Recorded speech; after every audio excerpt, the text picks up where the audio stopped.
My name is Timothy. Now, I also have another topic for today, and that is projectile motion. So, a bit of physics for us today. So, what is projectile motion? So, here's a simple diagram of projectile motion. Projectile motion is the parabolic movement of an object that is going through the air. Now, we know that gravity exists, so objects don't just fly straight into the air. We know that eventually what comes up will eventually come down. That's exactly what projectile motion is.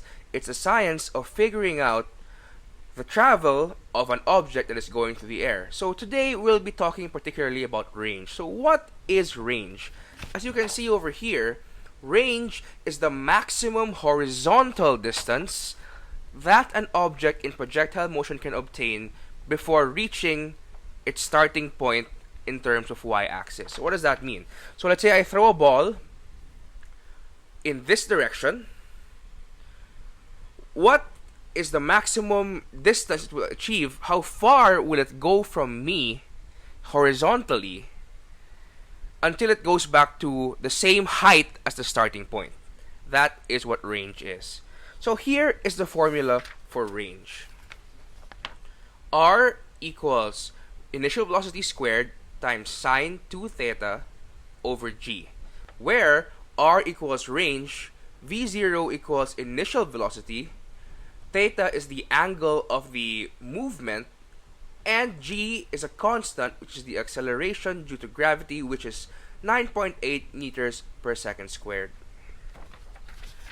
So let's do a sample calculation to make you understand better.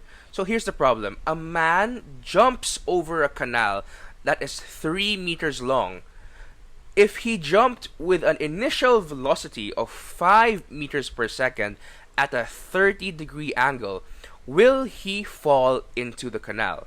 Now for this problem, we'll be ignoring other forces like wind resistance. So first, what you have to do is to identify what is given. So what is given? First off is initial velocity, which is 5 meters per second. We have the angle at which he jumped, which is 30 degrees. And remember the constant g, 9.8 meters per second squared, that never changes.